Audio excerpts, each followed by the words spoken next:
Brightman, your first win of the season, and you said it's the biggest win of your career. Tell us about the first win of 2011. It's the first win in 4 years. I think I forgot how to win. We've been consistent, just never able to get the win. Had a real good car all night, and these guys don't stop. We had to run out of the car this week, replacing an axle tube. We got bent last week, and we had a really good car last week too, but we got caught up in a little bit of a mishap and ended up finishing 6th. Worked every night this week, and these guys, that's the best crew around right here, right now. And we're down a crew guy, our buddy Malcolm passed away this winter, and this is for him. Bittersweet win on Memorial Day for our crew guy. You started fairly deep in the pack, and it just seemed like little by little you chipped away getting towards the front of the field. Did you know the car was that good all day? I didn't know it was that good all day. I'd be lying to you if I said yeah. We got up to 4th, and it was, I thought about, yeah, we have a good enough car to win, but we're on the outside of a restart, not sure how everything's going to shake out and what you're going to get.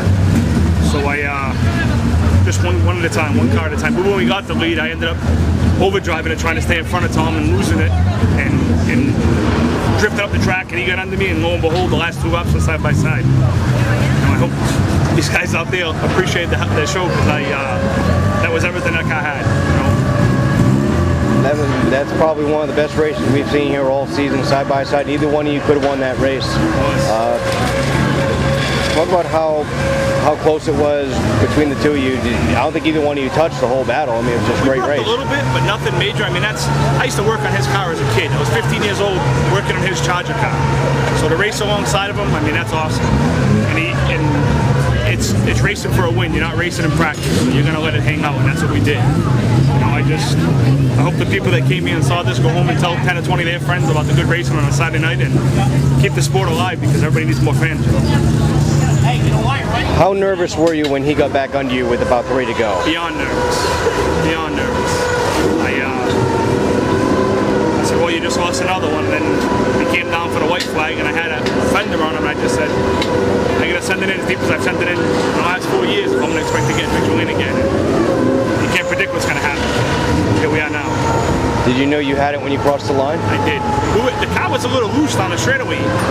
Each lap I'd break the back end loose going down the straightaway, and on the back stretch and front stretch, just, I don't know, a little loose on the straightaway, I guess. But I didn't want to take us both out, so you're driving that fine line the entire time. It's a good thing. Who were some of the people and sponsors you want to thank for helping you get the victory? Without Impact Collision, none of this was possible. He's the backbone behind the team. When Bill's got to get paid and stuff he needs to get done for the car so we can get to where it is now, he came up, and it's him. You know, I got Impact Collision, I got Belanger and Sons, who builds my starters, alternators, as well as help us out with money. Bugsy Stevens, Valspar, Paints, House of Color, De Beers, the Rivers End Cafe, Sabre TV, Gary Allen and Sons, my wife, my kids. Not forgetting nobody, right? I think I got them all. And again, the best crew anybody could ever ask for. We don't win a lot of races, but we have more fun than any 10 crews you'll ever see.